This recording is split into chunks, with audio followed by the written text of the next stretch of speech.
პროექტის წერაზე და მართვაზე მინდა რომ ვილაპარაკო, იმიტომ რომ ყველა ამას კითხულობს, რომ რაღაც საიდუმლო ცოდნას ფლობენ NGO-ები, ყველას უმალავენ და ასე შემდეგ. რეალურად ეს ცოდნა არა იმდენად ინფორმაციაშია და იმაში თეორიაში, რამდენადაც პრაქტიკაში. და მაგრამ დღეს ვილაპარაკებ იმ რამდენიმე ინფორმაციაზე და ასპექტზე, რომელიც უნდა ვიცოდეთ, რომ შემდეგ პრაქტიკაშიც გამოვიყენოთ და გავარჯიშდეთ ამაში. კითხვები შეგიძლიათ კომენტარებში დასვათ, მათ უკვე ლაივის შემდეგ ვუპასუხებ შეძლების დაგვარად. მოკლედ დავიწყებ იმით, თუ რას ნიშნავს პროექტი.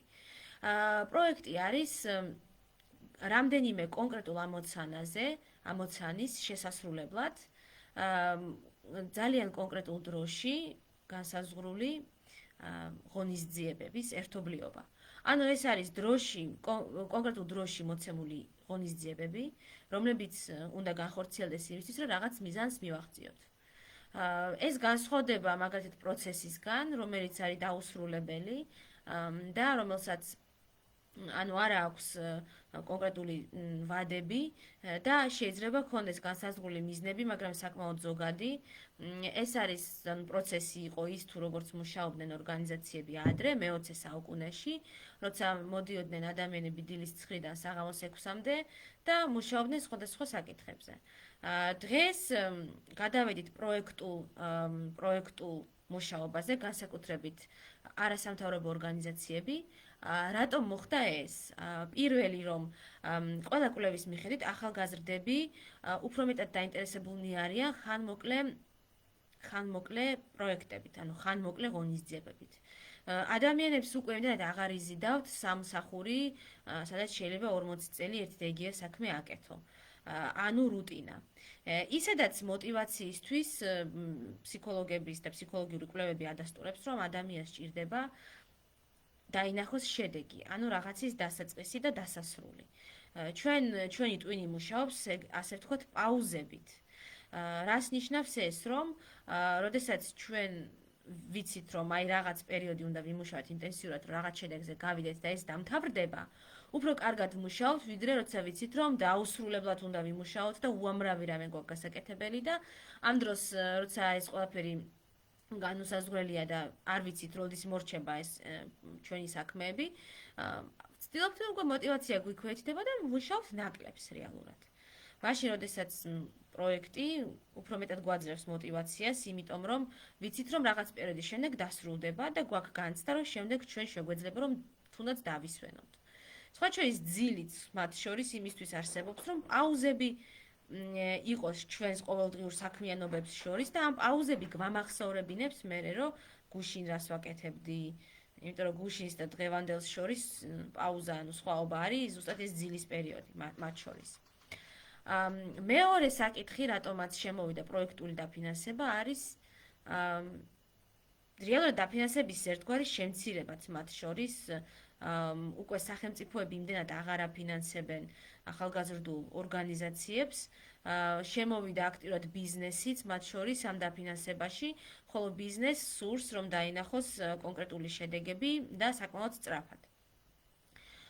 ყოველივე ეს ამან მოგვიყვანა იქამდე, რომ გვაქვს პროექტული დაფინანსებები და ორგანიზაციებისთვის ეს ერთგვარი გამოწვევაა, იმიტომ რომ გამოდის, რომ პროექტი რომ თავდება, შენი თანამშრომლები, ორგანიზაცია რჩებიან სამსახურის გარეშე.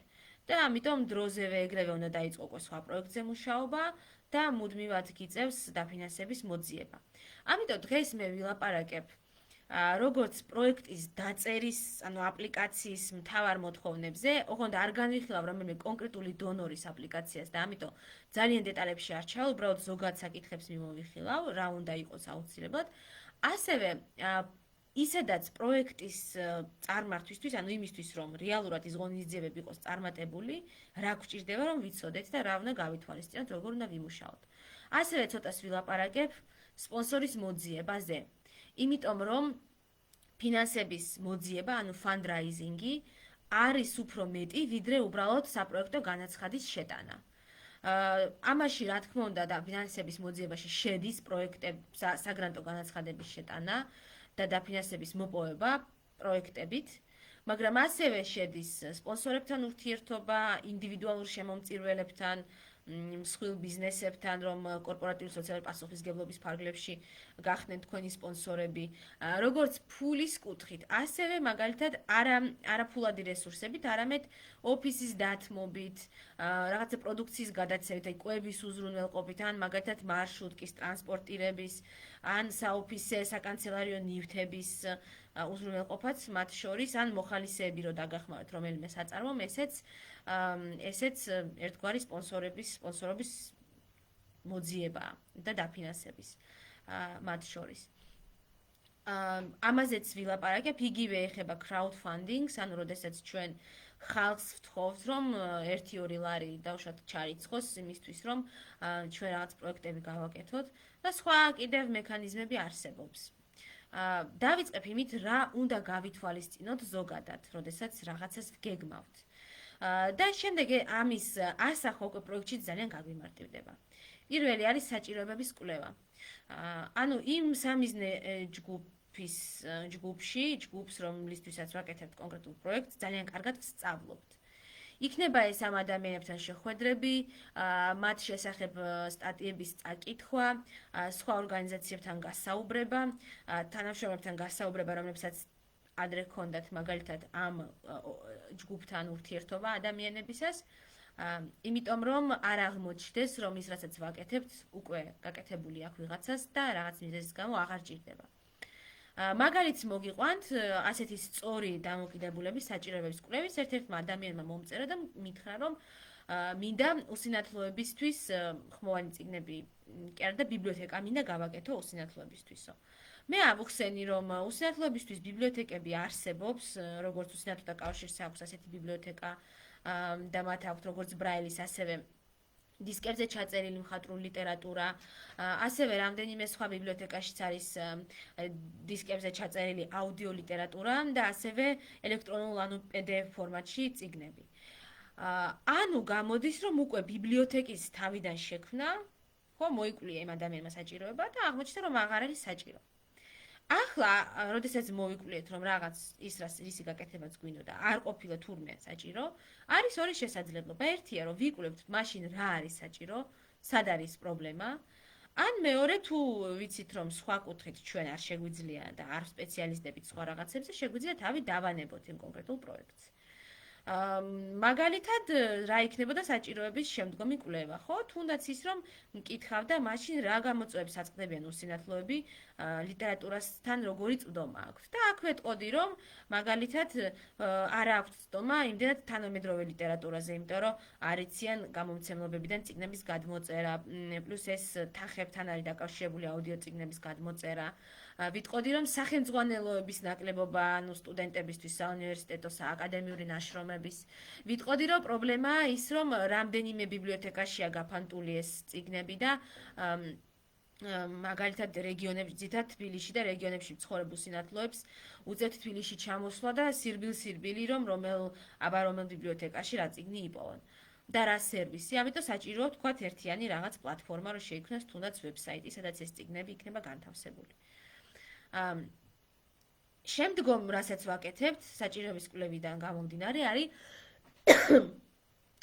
ჩართული მხარეების ანალიზი. მხარეებში შედიან ყველა ის ადამიანები, ორგანიზაციები, რომლებმაც შესაძლოა ჩვენს პროექტზე მოახდინონ გავლენა. როგორც კარგი, ასევე ცუდი. მაგალითად, როდესაც ვგეგმავთ სკოლის მოსწავლეებთან შეხვედრას, ამ დროს მხარეები არიან სკოლის მოსწავლეები, რომლებსაც შეიძლება დააინტერესოთ ან არ დააინტერესოთ მოსვლა და ჩვენთან საუბარი. არიან მასწავლებლები, რომლებსაც შეიძლება და სკოლის ადმინისტრაცია, რომლებსაც შეიძლება არ უნდოდეთ, რომ სასწავლო პროცესის დროს მივიდეთ და გაკვეთილი გავაცდენინოთ. არიან მშობლები, რომლებიც შეიძლება ფიქრობენ, რომ იმ რაღაცა შეხვედრაზე მისვლას და ადამიანის უფლებების შესახებ მაგათად მოსმენას რა აზრი აქვს, როცა მასწავლებელთან არის წასასვლელი რეპეტიტორთან და ის არ უნდა გააცდინოს თუნდაც იმიტომ, რომ იმაში ფულს იხდის. ხო, ანუ ნახეთ, ძალიან ბევრი მხარე არსებობს ამ ყველაფერში, რომლებიც უნდა გავითვალისწინოთ თუ გვინდა რომ კარგი შედეგი იყოს. და უნდა შევაფასოთ მხარეების ძალაუფლება და გავლენა და ინტერესი. ანუ გავლენა შეიძლება იყოს როგორც მე ვთქვი, როგორც პოზიტიური, ასევე ნეგატიური. ასევე შეიძლება იყოს ძალაუფლება. მაგალითად, რომ ავიღოთ სკოლის მაგალითი ისევ, დირექციას აქვს ძალაუფლებაც, რომ ბავშვები კიდე სკოლაში არ შეგვიშვას და აქვს ინტერესიც. იმიტომ რომ მის ტერიტორიაზე ხორციელდება ღონისძიება, ისინი არიან პასუხისმგებლები იმაზე, თუ მოსწავლეები რას მოისმენენ, გაცდება თუ არ გაცდება გაკვეთილი, ერთი სიტყვით ინტერესი არსებობს. იგივე მხრივ რო წარმოვიდგინოთ მოსწავლეები, მათაც შეიძლება ჰქონდეთ ინტერესი და ჰქონდეთ ძალაუფლება. ეხლა ვცდილობ მოვიფიქრო მაგალითი, როდესაც მაგალითად არის ინტერესი, მაგრამ ადამიანს არ აქვს ძალაუფლება. ნუ ვთქვათ მოსწავლეები ამ შემთხვევაში. იმიტომ რომ მოსწავლემ ძალიანაც რომ მოინდომოს, თუ მასწავლებლებმა თქვეს, რომ სკოლაში არ გააკეთოთ ღონისძიება, სკოლაში ღონისძიება ვერ გაკეთდება. აი ეს არის მაგალითი მოსწავლეების. არსებობს პირიქით, როდესაც ვიღაცას აქვს ძალაუფლება, მაგრამ არ აქვს იმდენად დიდი ინტერესი. ასეთი შეიძლება იყოს მაგალითად განათლების სამინისტრო, რომელსაც აქვს ძალაუფლება, რომ სკოლას უთხრას, რომ ჩაატარებინეთ ეს ღონისძიება. თუმცა შესაძლოა არ იცოდეს, ან დიდად არ აინტერესებდეს თქვენი ღონისძიება. ამ შემთხვევაში უკვე უნდა დააინტერესოთ. და აი ეს რატო გვინდა განსაზღვროთ მხარეები. იმისთვის, რომ მე ვიცოდეთ ვისთან როგორ ვიმუშაოთ. მაგალითად, მხარესთან, რომელსაც არ აქვს არც ინტერესი და არც ძალაუფლება, ბუნებრივია არ მუშაობთ. ან ძალიან დაბალია მისი ინტერესი. მხარეს, რომელსაც აქვს ინტერესი, მაგრამ არ აქვს ძალაუფლება, დიდ მუშაობას აზრი არ აქვს, ანუ მათ ვაგებინებთ ვთავთ პროცესში, ვიცით, ანუ ვეუბნებით, რომ გვინდა რომ სკოლაში მოვიდეთ. მათ მერე შეიძლება შევთავაზოთ და ვკითხოთ ალტერნატივა. კარგი, სკოლაში თუ ვერ გვახვედრებთ, იქნებ რამე ორგანიზაცია მოვიძიოთ, მაგალითად. ხოლო მხარეს ყველაზე მეტად მუშაობთ ბუნებრივია მხარესთან, რომელსაც აქვს ძალაუფლება და არ აქვს ინტერესი. ხო, ანუ წინააღმდეგია ამ რაღაცის. ეს არის თქვა სკოლა, ეს არის სხვა მსგავსი ორგანიზაციები. როდესაც მხარეს აქვს ძალაუფლებაც და ინტერესიც, ანუ უნდა და შეუძლია რომ ჩვენ შეგვიშვას, ხო? მაშინ უკვე მუშაობა აღარ ღირს, მათ მადლობას ვუხდით აუცილებლად ამისთვის, ამ შესაძლებლობის მოცემისთვის და ვაგრძელებთ პროექტს. შემდეგი ეს ყველაფერი კიდე გვეხმარება რისკების განსაზღვრაში და ძალიან ხშირად პროექტის თვითონ საპროექტო განაცხადები მოითხოვენ პირდაპირ რისკის შეფასებას და როგორ აპირებთ ამ რისკის შემსუბუქებას. და ზოგჯერ კი არა და საკმაოდ ცუდი ტონია, რომ ვთქვათ, რომ რისკი საერთოდ არ არსებობს, იმიტომ რომ ეს ნიშნავს, რომ ჩვენ რაღაცაზე ნაფიქრი არ გვაქვს. ხო, ეხლა რაც შეეხება ჩვენს მიზანს, ამოცანებს, ხედვას და მისიას. ხედვა არის ძალიან ფართო რამე. აი, რომ ამბობენ, რომ იფიქრე გლობალურად და იმოქმედე ლოკალურადო. მაგალითად, ჩვენი ხედვა შეიძლება იყოს, რომ გვინდა დედამიწის გადარჩენა კლიმატის ცვლილებისგან. ბუნებრივია, ჩვენ, როგორც ერთი ადამიანი, ერთი ორგანიზაცია, ამას მარტოები ვერ შევძლებთ. აქ ჩვენ გვაქვს ვიღებთ მისიას, ანუ რას ვაკეთებთ ჩვენ იმისთვის, რომ ის ხედვა, რომ გადარჩეს დედამიწა და გადარჩენ ადამიანები გლობალური კლიმატის ცვლილებისგან, ჩვენ რა შეგვიძლია რომ გავაკეთოთ, რაზე ვიმუშავებთ. ნუ მაგალითად ახალგაზრდულ ორგანიზაციას შეუძლია თქვას, რომ ვიმუშავებთ მოხალისეების მობილიზებაზე, ახალგაზრდებში ცნობიერების ამაღლებაზე ამ საკითხთან დაკავშირებით, მოქალაქეების წიგნიერების ამაღლებაზე, ხო, გარემოს დაცვის კუთხით. ანუ ჩვენი მისია არის ახალგაზრდების ან მოსახლეობის გაძლიერება და ინფორმირება კლიმატის ცვლილების შესახებ, მაგალითისთვის. შეიძლება სხვა რამე იყოს, შეიძლება იყოს სახელმწიფოებზე ზემოქმედება უკვე, რათა შეიცვალოს გარემოს დაცვითი კანონმდებლობა, ან სხვა რამე. ამოც მიზნები არის, ეს არის ოღონდ ჩვენი ორგანიზაციის, ანუ პროცესისთვის დამახასიათებელი ინფორმაციები. და და არის რა თქმა უნდა ფართო. მიზნები არის უკვე კონკრეტული პროექტისთვის, რასაც ვწერთ და რასაც ჩვენთვის განსაზღვრავთ. რომელიც რა თქმა უნდა ჩვენი მისიის შესრულების ერთ-ერთი ნაწილია, მაგრამ არა ერთადერთი. მიზნებში ჩვენ ვწერთ ამ კონკრეტული ვთქვათ 3 თვის, 1 წლის, 3 წლის განმავლობაში რას გვინდა რომ მივახციოთ. აი ზემოთ რო ვთქვი რომ მოსახლეობის ცნობიერების ამაღლება არის ჩვენი მისია. ჩვენ შეიძლება მიზნებში ვთქვათ რომ მაგალითად ახალგაზრდების ცნობიერების ამაღლება ნაგვის გადამუშავებასთან და დაკავშირებით. ან ენერგოეფექტურობასთან დაკავშირებით. ახალგაზრდების ინფორმირება. ეს არის ჩვენი და მათი ცნობიერების გაზრდა. ეს არის ჩვენი მიზანი. ამოცანა არის კიდევ უფრო კონკრეტული და დაწვრილებითი და ერთ პროექტს როგორც წესი შეიძლება ქონდეს ერთი მიზანი, მაგრამ რამდენიმე ამოცანა. ანუ იმისთვის რომ ჩვენ ახალგაზრდების ცნობიერება გავზარდოთ ენერგოეფექტურობასთან დაკავშირებით, იმიტომ რომ ზედმეტი ელექტროენერგიის დაწვა იწვევს დათბობას, ხო, ეს არის კავშირი ჩვენს ხედვასთან, მაგალითად, იმისთვის რომ ამას მივახციოთ, რომ ახალგაზრდების ცნობიერება ავამაღლოთ ამ მიმართულებით. ჩვენი ამოცანები არის უკვე კონკრეტულ მაგალითად რაიონში, მუნიციპალიტეტში, ან კონკრეტულ სკოლაში, ამდენი და ამდენი მოსწავლისთვის რაღაც ტრენინგის ჩატარება, საინფორმაციო შეხვედრის ჩატარება, ან შეიძლება იყოს ეს უკვე ამოცანები. ან მათთან ერთად რამდენიმე დასუფთავების კი არა და მათთან რამდენიმე მაგალითად კითხვარის შევსება, რომ ვნახოთ ჩვენ შეხვედრებამდე რამდენად ცდილობდნენ რომ ენერგოეფექტურები ყოფილიყვნენ და ჩვენთან შეხვედრების შემდეგ რამდენად, ხო?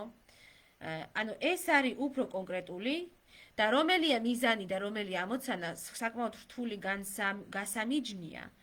ეგ არის როგორ თქვა, ანუ ეს არის პირობითი და შედარებითი.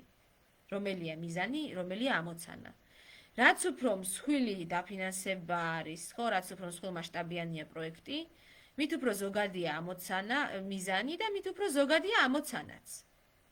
ანუ ის, რაც დიდი პროექტისთვის შეიძლება ამოცანა იყოს ერთ-ერთი, პატარა პროექტისთვის ეს შეიძლება იყოს მიზანი.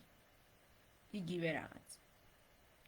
ოღონდ განსხვავებას გეტყვით, ოღონდ მიზნებს და ამოცანებს შორის მაინც. მიზანი არის ის, რაც თლად ჩვენზე არ არის დამოკიდებული. ანუ ეს არის რა შედეგის მიღწევა შეგვიძლია. ანუ მიზანს სხვანაირად შეიძლება ვუწოდოთ შედეგიც. ცოტა სხვანაირად რო გადავწეროთ, ეს იგივეა. უпростоრეთ, ხო, ანუ როცა პროექტს წერთ, ეს თითქმის იგივეა, მიზანი და შედეგი, იმიტომ რომ მიზანი არის ის, თუ რა შედეგს გვინდა მივახციოთ. უბრალოდ მიზანი არის სანამ ჯერ ვწერთ, ხო, რეალურად პროექტს, ჯერ სანამ არ გვაქვს შედეგი და შედეგი არის მაშინ, რაც ის გვექნება უკვე. მაგალითად, ცნობიერების ამაღლება, როგორც მე ვთქვი, არის შეიძლება იყოს მიზანი. მაგრამ ცნობიერების ამაღლება არ არის მთლად ჩვენზე დამოკიდებული. ჩვენ შეგვიძლია რომ გავაკეთოთ რაღაცები იმისთვის, რომ ცნობიერება ამაღლდეს. ხო, ჩავატაროთ ტრენინგები, კამპანიები, ფლეშმობები, ვიდეოები გადავიღოთ, დავტვირთოთ, თქვა სოციალურ ქსელში ან ტელევიზიებში ვიაროთ. მაგრამ რამდენად ხალხი ამას გაიგებს, ეს უკვე ჩვენზე არ არის დამოკიდებული. აი ეს, ანუ მიზანი არის, როდესაც ჩვენზე რაც არის დამოკიდებული, ის გავაკეთეთ და მივიღეთ შედეგი, რომელიც გვინდოდა. ანუ ეს არის ერთად მიზანი. ამოცანა არის ჩვენ რას ვაკეთებთ კონკრეტულად მარტო ჩვენ. იმისთვის რომ ეს მიზანი შესრულდეს. ანუ ჩვენ არ შეგვიძლია ვთქვათ რომ როგორ გითხრათ, რომ ცნობიერება აუცილებლად ამაღლდება ჩვენი კამპანიის შედეგად, მაგრამ ჩვენ შეგვიძლია ვთქვათ და რომ ყველა გაიგებს ამას, ხო? და მაგრამ ჩვენ შეგვიძლია ვთქვათ, რას გავაკეთებთ ჩვენ. რომ ჩვენ ჩავუტარებთ, თქვათ 30 ადამიანს ტრენინგს, ან 100 ადამიანს საინფორმაციო შეხვედრას, ან დავასპონსორებთ Facebook-ზე ვიდეოს და იმას ნახავს რამდენიმე 1000 ადამიანი, ეს არის ის, რაც ჩვენ შეგვიძლია რომ გავაკეთოთ და რა ამოცანები გვაქვს დასმული. და ეს ამოცანები მე იმედია ხელს შეუწყობს ჩვენი მიზნების შესრულებას. მიზნების მიღწევას, ხო? და მე ამაზე ვისაუბრებ, როგორ გაიზომება ეს. ამოცანებს ვაფასებთ, რამდენად კარგებია, კრიტერიუმებით. უკაცრავად, ვეცდები რომ დავხურო. ეს კრიტერიუმები არის smart კრიტერიუმები. თუ ხსმენიათ, სიტყვა smart ინგლისურად ნიშნავს ჭკვიანს, მაგრამ ეს არის აბრევიატურა, ან აბრევიატურა არის, რომ მიზნები იყოს კონკრეტული, გაზომვადი, მიღწევადი.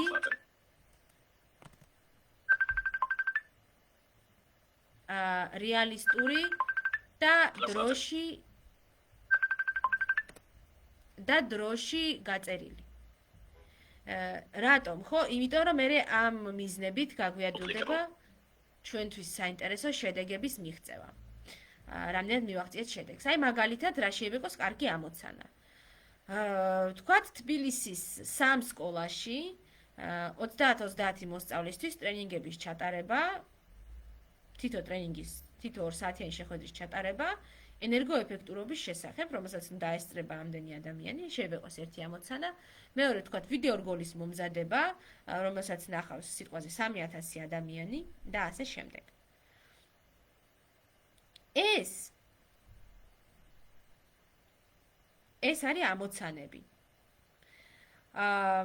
ხო, ამებს მე ჩვენ, როდესაც ამ ციფრებს ვნახავთ, ესენი კარგად გამოგვადგება ინდიკატორებად. ანუ შედეგს ვახსენებთ, თუ არა ვნახავთ, შევძელით თუ არა თბილისის 3 სკოლაში ჩაგვეტარებინა ეს შეხვედრები. ამ შეხვედრებზე მე შეგვიძლია რომ შედეგი რო გავზომოთ, ხო, რამდენად ამაღლდა ცნობიერება. მაგალითად გავიგებთ, რომ ამ შეხვედრების შედეგად 30%-ს მოსწავლეთა 30% მაინც შეცვლის თავის დამოკიდებულებას ენერგიის ხარჯავასთან დაკავშირებით და ნაკლებს დახარჯავს. ეს შეიძლება იყოს კიდევ ერთი ამოცანა და აი ამის მიხედვით მე ჩვენ გავზომავთ, მოვიკითხავთ პროექტის ბოლოს, რეალურად მოხდა თუ არა ესე. დაუშვათ კითხვას გავუგზავნით, რომ აბა რამდენად შეამცირეთ თქვენი, რა ვიცი, ელექტროენერგიის მოხმარება ან რა გააკეთეთ, ნაკლებად თუ რთავთ კომპიუტერს, როცა აღარ გჭირდებათ, თუ ისევ ძილის რეჟიმში აყენებთ, ან თუ რთავთ ტელევიზორს, როცა არ უყურებთ და ასე შემდეგ. და ეს არის მონიტორინგის და შეფასებისთვის გასაღები მექანიზმი.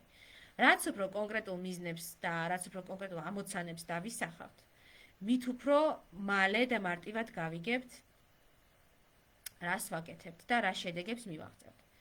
აქტივობები და საქმიანობები. ეს არის უკვე კიდევ უფრო წვრილი, ანუ თითო ამოცანა შეიძლება ქონდეს რამდენიმე აქტივობა ან რამდენიმე საქმიანობა, ხო? გააჩნია რამდენად მსხვილია პროექტი. თუ პროექტი პატარაა, იქ შეიძლება ამოცანები და მიზნების დაწერაზე გაჩერდეთ და უკვე დეტალებში ახლა აქტივობები და საქმიანობები აღარ ჩამოწეროთ, ხო? იმიტომ დიდი პროექტისთვის შეიძლება აქტივობა იყოს მოხალისეების ან ტრენერების მოძიება, ვინც ჩაატარებს აი ამ შეხვედრებს.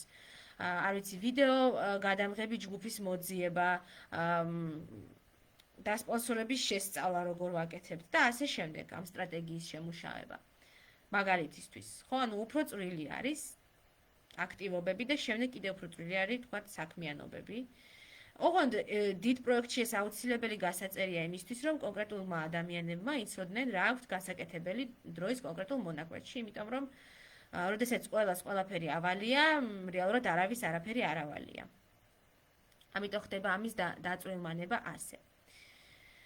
ხო, როგორც მე ვთქვი, ძალიან მნიშვნელოვანია განსაზღვროთ, რა იქნება დამოკიდებული ჩვენზე და რა უკვე იქნება დამოკიდებული მათ შორის, ხო, ადამიანების мотиваციაზე. და აქაც კარგი ეს დაგვეხმარება იგივე რისკების გაწერაში და რისკების შემცირების გაწერაში. კიდევ ერთი რამე, რაც შეგვიძლია ეს ინფორმაცია მე რაც თქვი, როცა მხარეებს გამოვიკვლევთ და საჭიროებებს გამოვიკვლევთ, ჩვენ შეგვიძლია დავწეროთ პრობლემების ხე. ხე რატომ არის? იმიტომ რომ არსებობს ფესვები, ანუ ძირი, რომელიც კვებავს რაღაც პრობლემას. არსებობს ხე, ანუ ის პრობლემა, რომელზეც ჩვენ ვიმუშავებთ და არსებობს შედეგები, რომელიც ამ პრობლემას ახლავს. მაგალითად, არ ვიცი, შეგვიძლია ვთქვათ, რომ ძალა ბულინგი არის რაღაცის შედეგი. მაგალითად, ბავშვებზე ოჯახში ძალადობის.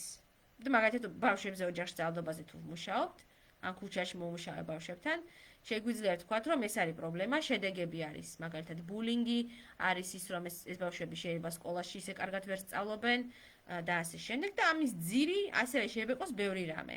მაგალითად, ოჯახების ფინანსური გაჭირვება, სახელმწიფო სერვისების არ ქონა, პრევენციული მექანიზმების ნაკლებობა, რომ ბავშვი არ გახდეს ძალადობის მსხვერპლი და თავის დროზე გაერიდოს, რეფერალური მექანიზმების არ ქონა, რომ მაგალითად თუ ვინმე შეამჩნია მასწავლებელმა იქიმმა, რა ვიცი, პოლიციელმა, რომ ბავშვზე ძალადობენ, რაღაც ნიშნები აქვს, რომ უნდა შეატყობინოს შესაბამის ორგანოებს და არ ატყობინებენ და სხვა ბევრი რამე შეიძლება იყოს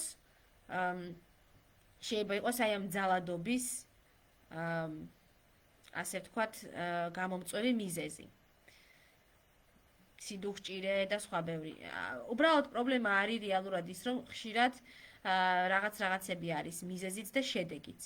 და ამიტომ იყენებენ კიდე წრიულ დიაგრამას, ანუ მაგალითად რო ავიღოთ ისევ ეს ბულინგის მაგალითი, ბულინგი არის, ვთქვათ, ოჯახში ძალადობის შედეგი, შეიძლება იყოს ოჯახში ძალადობა, შეიძლება იყოს ესე რომ გავამარტივოთ გაჭირვების და სახელმწიფო პრევენციული და მხარდაჭერის სერვისების არარსებობის, ანუ მუშევრობის შედეგი. ეს ოჯახში ძალადობა. შემდეგ ამ ბულინგს კიდე შეიძლება შედეგად მოყვეს ვიღაცის თვითმკვლელობა და ეს ყველაფერი მე შეიძლება სადღაც შეიკრას და გადაიკვეთოს, რომ იგივე ბულინგი ხდება მერე ადამიანების მიერ თქვა სკოლის თავის დროზე მიტოვების ან ცუდად სწავლის შედეგი, რაც მერე ამათ უმუშევრობას უწყობს ხელს და ასე შეგვიძლია მივიდეთ ისევ უკან. ეს ყველაფერი მთავარია რომ ვიცოდეთ იმისთვის, რომ აი ეს მიზნები, ამოცანები კარგად გავწეროთ ციფრობრივად. როგორც მე უკვე ვახსენე. და აქტივობების და საქმიანობების დონე უკვე აქ გულისხმება, რომ ვწერთ ცხრილს, როდის რას ვაკეთებთ. მაგალითად, როცა გქონდა ორი მაგალითი, ხო, ამ ენერგიის დაზოგვასთან დაკავშირებით, რომ ჩვენ ჯერ ხვდებით მოსწავლეებს და მერე ვწერთ ვიდეოებს, თუ ორივეს ერთად, თუ ჯერ ვიდეოები და მერე შეხვედრები, თქვა ჯერ ადამიანებს ვაინტერესებთ ისე შოიდან და მერე მოვდივართ უკვე მათთან თემებზე სალაპარაკოდ, საიდან ვიწყებთ და სად ვამთავრებთ ერთი სიტყვით. და აქ უკვე მნიშვნელოვანი იქნება ზუსტად იმიტომ საჭირო საქმიანობები და აქტივობები ვიცოდეთ, რომ კონკრეტული შემსრულებელი ადამიანები გვეყოლებიან, რომლებსაც ეს აქტივობები დაეწერებათ. მათთვისაც უფრო მარტივი იქნება, როცა შეასრულებენ, უფრო მარტივი იქნება მათთვის იმის თქმა, რომ აი უკვე რაღაც გავაკეთე და დავინახო შედეგი. ადამიანებისთვის ყველაზე მთავარი არის შედეგის დანახვა, რომ რასაც აკეთებენ, რაღაც ხელშესახები ხდება ამის გამო. ხო. შემდეგ უკვე ვწერთ ასევე ბიუჯეტს. რა თანხები დაგჭირდება რისთვის და რა რესურსები, როგორც მე ზემოთ ვახსენე, რესურსები არ არის მხოლოდ ფული. რესურსი შეიძლება იყოს შენობა, სადაც შეხვედრა ჩავატაროთ, სივრცე, პროექტორი, მოხალისეები, კვება, ტრანსპორტი და სხვა კიდე რამე, მოხსენებლები, თქვათ, რომლებიც უფასოდ მზად არიან, რომ ჩაატარონ შეხვედრა და სხვა რამე. აქ უკვე პროექტზე არის დამოკიდებული ზოგიერთი გრანტის მიმცემი სპონსორი მოითხოვს თანადაფინანსებას და ზოგი ძირითადად ამ თანადაფინანსებას რომ მოითხოვენ, ისინი ითვალისწინებენ რესურსებით თანადაფინანსებასაც მათ შორის. ან შეიძლება დონორისგან ფულს ვითხოვდეთ, მაგრამ ვამბობდეთ, რომ მოხალისეებს ვახმართ, ან ამა და ამ კომპანიამ თანხმობა მზაობა გამოთქვა, რომ კვება უზრუნველიყო და თქვენგან გვჭირდება ფული მარტო თქვათ ვიდეოს გადასაღებად. ამას ვითვალისწინებთ და გავწერთ ბიუჯეტში. გვაქვს Excel-ის ფაილი, რა თქმა უნდა, ბიუჯეტის. და კიდევ ერთ-ერთი ყველაზე მთავარი არის მონიტორინგი და შეფასება. მონიტორინგს და შეფასებას შორის სხვაობა არის არც თუ ისე დიდი. მონიტორინგი ტარდება პროექტის მიმდინარეობისას, ანუ რამდენად კარგად ვაკეთებთ იმას, რასაც ვაკეთებთ. მაგალითად, ვაკვირდებით მოსწავლეებს, რამდენად აინტერესებთ, რა კითხვებს სვამენ. რომ შეიძლება ერთ შეხვედრაზე მივიდეთ და აღმოვაჩინოთ, რომ უბრალოდ პრეზენტაცია მათთვის საინტერესო არ არის. უფრო რაღაც ცოცხალი აქტივობა უნდათ, ან დისკუსია უნდათ უფრო მეტი და თვითონაც იციან იმის შესახებ, რისი მოყოლაც გვინდა და უფრო კითხვები აქვთ. აი ამას აქვია მონიტორინგი, ანუ იმ დროს, როდესაც ჯერ კიდე შეგვიძლია ამ პროექტის ფარგლებში რაღაც შევცვალოთ. შეფასება ხდება უკვე პროექტის დასრულების შემდეგ. ხო, მაგალითად, კარგი, შევასრულეთ, ანუ დავდეთ ვიდეო, ჩავატარეთ შეხვედრები. შეფასების ნაწილი არის აი ეს, რაც მე ვთქვი, რომ შეიძლება დაურიგო კითხვარი და მოიკითხო, მაგალითად, რა შეცვალეს თავიანთ ყოველდღიურ ცხოვრებაში. რავენ თუ არა იმ ტელევიზორს და უფიქრდებიან თუ არა მას, რამდენად ესე ვთქვათ, თავის დროზე და საჭიროა რომ ის ჩართული იყოს თუ არა. აქაც, როგორც მე ვთქვი, მონიტორინგის და შეფასების ეფექტურობა და სიზუსტე დამოკიდებული იქნება იმაზე, რამდენად კონკრეტული ამოცანები დავსახეთ. და პირდაპირ შეგვეძლება, რომ ციფრები შევადაროთ იქ ამოცანებში რაც გვქონდა და მივხვდეთ, გავაკეთეთ თუ არა ის რაც გვინდოდა. შეფასების დროს ასევე აუცილებელია, რომ ერთმანეთთან ვისაუბროთ, ანუ გუნდმა, ორგანიზაციის თუ მოხალისეების შიგნითაც გაიაროს ეს საკითხი, რომ რა მოეწონათ თავისი თავიდან, რა მოეწონათ, რას გააკეთებდნენ სხვანაირად. ისევ ხელთავიდან რომ დაიწყონ, იმიტომ რომ სავარაუდოდ და დიდი ალბათობით ეს არ არის ბოლო პროექტი, ან შეიძლება სხვა რამის კეთება მოუნდეთ მომავალში, მაგრამ ეს უნარები მაინც დაჭირდეთ. მაგალითად, რამდენად წარმატებულად მოახერხეს მონაწილეების მობილიზება. იქნებ უფრო მოწყვეტ ჯგუფებთან ემუშავათ, რომლებმაც ნაკლები იცოდნენ ამ გარემოს დაცვის შესახებ, რომ ისედაც ვინც იცის იმათ, რომ აღარ ველაპარაკოთ სამომავლოდ, ესეც შეიძლება იყოს, თქვათ, შეფასების შედეგი. რაც შეეხება საგრანტო აპლიკაციას, პრინციპში ეს ყველაფერი საგრანტო აპლიკაციაშიც მოგვეთხოვება ამა თუ იმ ფორმით. შეიძლება ზოგან ხო, როგორც მე ვთქვი, ერქვას მიზნები, ამოცანები. ძალიან ბევრი ორგანიზაცია დამფინანსებელი ითხოვს ინფორმაციის ორგანიზაციის შესახებ, სადაც წერთ უკვე თქვენს ხედვას, მისიას, შეიძლება მოგთხოვონ წინა პროექტების რაღაც აღწერა და მანდაც გამოგადგებათ წინა პროექტების, თქვათ, შეფასებები მათ შორის თუ გაქვთ გაკეთებული. ნუ მიზნები, ამოცანები, ზოგ შემთხვევაში შეიძლება ერქვას შედეგი და არა მიზანი. ანუ მოსალოდნელი შედეგები, გავლენა, თქვათ, გარემოზე ან იმ საკითხზე, რაზეც ვიმუშავებთ, რა გავლენა ექნება. მონიტორინგი და შეფასება სხვადასხვა ფორმით იქნება ამ საკითხებზეც აუცილებლად კითხვები. ბუნებრივია ბიუჯეტი, ბუნებრივია ტაიმლაინი, ანუ ცხრილი დროის, რას და როგორ და როდის აპირებთ. იქნება აბსოლუტურად ყველა აპლიკაციაში. რა უნდა ვიცოდეთ, ხო? პირველ რიგში, სანამ რაღაცას შევავსებდეთ. კარგად წავიკითხოთ აპლიკაცია, იმიტომ რომ აი ზუსტად მაგიტო რომ განვასხვავებთ რა არის ამ პროექტისთვის მიზანი, რა ამოცანა. ხო, იმისთვის რომ შევადაროთ და თქვათ, რაც უფრო მსხვილი იქნება ის ზოგადი უფრო მიზნისკენ წავა და რაც არ იქნება მარტო ჩვენზე დამოკიდებული, რაც ჩვენ უნდა შევასრულოთ, ეს იქნება უკვე ამოცანა მაგალითად. თუ ამოცანას ქვია შედეგი, მაგასაც მივხვდებით, იმიტომ რომ კი და მიზანს თუ ქვია შედეგი, იმიტომ რომ თუ მიზანი არ წერია და წერია შედეგი, ესე იგი აქ მიზნებზე უნდა ვილაპარაკოთ. საერთოდ რასაც მოითხოვს აპლიკაცია, არც ერთი ველი არ უნდა გამოვტოვოთ. უნდა გავწეროთ ყველაფერი დეტალურად და არ თქვათ, რომ ეს რა სისულელეა, ეს რა სისულელეა, საერთოდ დაუსრულებელი აპლიკაციები, ანუ ტექნიკურად როცა რაღაც საბუთი გამოგრჩა და არ ავტვირთეთ, იმას არ განიხილავს ხოლმე დონორი, იმიტომ რომ ისედაც ძალიან ბევრი განცხადება შეეძდით, ბევრს ხვდებიან და ბევრის დაფინანსების განხილვა უწევთ. ყოველთვის კარგი არის, რომ გაეცნოთ ზოგადი ინფორმაციას დონორის შესახებ. რა ორგანიზაცია, რა ტიპის პროექტებს აფინანსებს, რა არის მისი პრიორიტეტები. იმიტომ რომ თქვენი პროექტი რაც არ უნდა კარგი იყოს, თუ მათი პრიორიტეტი არის დავუშვათ, თქვათ, გარემოს დაცვა, თქვენ თუ დაწერთ პროექტს შიშიმოპირთა უფლებების შესახებ, თუ როგორღაც გარემოს დაცვას არ მიაბით, ეს პროექტი უბრალოდ არ დაფინანსდება. სხვათა შორის მინდა ვთქვა, რომ ანუ არსებობს სხვადასხვანაირი საგრანტო აპლიკაციები, მაგალითად არის, რომ კონკრეტული ვადები აქვთ, აი ამ ვადამდე უნდა შეავსო. რა თქმა უნდა, ვადის შემდეგ შევსებული უკვე აღარ განიხილება.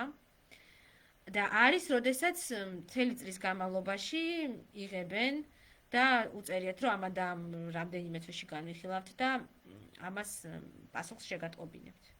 ესეც აუცილებელია, რომ ვიცოდეთ, არ გამოგვეპაროთ თუ აქვთ ფიქსირებული ბოლო ვადა. ყველაზე ძალიან მნიშვნელოვანი არის მაინც ნდობის მშენებლობა ორგანიზაციებთან. ადამიანური კონტაქტები. რომ მივიდეთ საინფორმაციო შეხვედრაზე, წარმოვადგინოთ ჩვენი ორგანიზაცია. შეიძლება იმ წუთას არც შეგქონდეს იმ კონკრეტულ დონორთან აპლიკაცია, მაგრამ დავესწროთ მის კონფერენციებს, დავსვათ იქ აზრიანი შეკითხვები, ზოგადად გავაცნოთ ჩვენი მიზნები, რას ვაკეთებთ, ხედვა, მისია, რაც ვთქვით, ხო, ორგანიზაციის. ვინ ვართ ჩვენ პიროვნულად? დავაკვირდეთ, რას წერთ ჩვენ სოციალურ ქსელში, იმიტომ რომ